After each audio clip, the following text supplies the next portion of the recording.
Pakinggan po natin itong naging pahayag ng dating Pangulong Duterte patungkol po kay BBM, no, na ikinagulat ng maraming Pilipino. Parte ito ng naging speech niya sa Rizal Park doon sa Davao City. Iuumit lang po natin yung ibang part kasi may ad hominem. Baka po magka-violation tayo. Ito na po.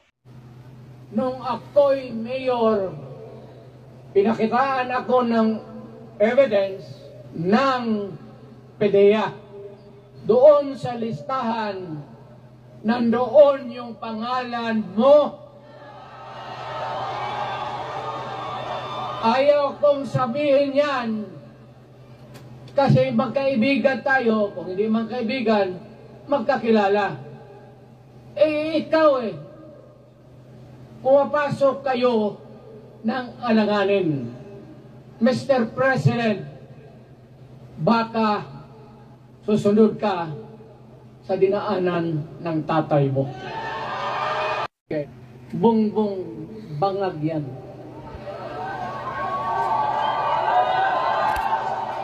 That's why sinasabi ko na sa inyo ngayon, si Bongbong Marcos bangag noon, ngayong presidente na bangag natin ang presidente. Kayong mga military, alam ninyo yan. Lalo na yung nasa Malacanang. Alam ninyo. The Armed Forces of the Philippines, alam ninyo. May tayo na presidente, puto lang yan. Ayun ang, bakit ako nagkaroon ng kaso ng ICC? Sabi nila, pinapagpatay ko raw yung mga drug user at drug addict. Mabutit na lang, wala na ako sa pwesto, baka kasali ka pa. So kung kayo po ang tatanungin, ano pong reaksyon nyo sa sinabi niya ng dating Pangulong Duterte patungkol kay Pangulong Marcos Jr.? Kayo po ba ay nagulat? Kayo po ba ay na-amaze? Kayo po ba ay na-turn off kay BBM at humanga kay dating Pangulong Duterte? Well, iba-iba po ang naging reaksyon ng mga tao, lalo-lalo na sa social media. Pero ang karamihan na nakikita kong reaksyon ay ito po. Sinasabi ng mga tao na bakit ngayon lang isinawalat yan ng dating Pangulong Duterte, no?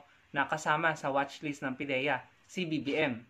Nabanggit doon sa speech ni dating Pangulong Duterte, narinig nyo naman, pwede nyo ulitin, ang sabi niya sa akin pong pagkakaintindi ay hindi niya ito sinawalat sa publiko dahil magkaibigan sila or magkakilala ni BBM. So, ano pong pumasok sa isip ng mga tao, no? Ito po hindi nakatulong sa dating Pangulong Duterte. Ang statement na yon ay nangangahulugan lamang na pinrotektahan niya si BBM dati.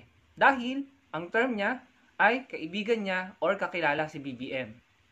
So, ang naiisip ngayon ng mga tao, habang tinutukhang, no, habang nagkakaroon ng marami, libo-libong EGK sa mga street level, sa mahihirap na mga Pilipino, ito pala si dating Pangulong Duterte ay may pinoprotektahan. No? Hindi isinawala sa publiko or hindi niya inaksyonan yung umano'y involvement ni BBM dahil kaibigan or kakilala. Sa kanya po mismo nang galing yon. Ano po? So, yun po yung tanong ng mga tao. Ilang kaibigan, kakilala, or kumpare ang hindi inaksyonan ng dating Pangulong Duterte kahit pa kasama sa watchlist ng PDEA dahil nga kaibigan at kakilala. No? Siguro ito yung reason kung bakit tinanggal si dating Vice President Leni Robredo sa pagiging drug czar, no?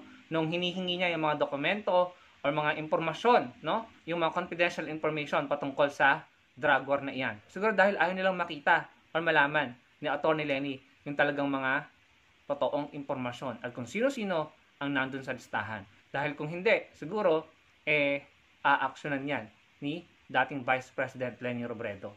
So talaga naman pong nakakagulat, nakakadismaya, nakakalungkot, nakakadisappoint. Lahat na lang po ng naramdaman po, no, ng mga Pilipino na sa dinami-dami ng naging biktima ng EGK, summary execution, vigilante killings, at saka mistaken identities, no? Mga inosente na nadamay, mga kabataan, mga bata, no? Eto, tignan nyo, ayan, si Senator Bato pa nagsabi, no? Mga inosente na sana buhay pa ngayon, nakakalungkot na nangyari ang mga yon. Tapos, maririnig mo yung statement ng dating Pangulo na binalawala yung impormasyon ng PDEA dun sa watchlist nila about BBM. Dahil sabi ng dating Pangulo, kakilala at kaibigan.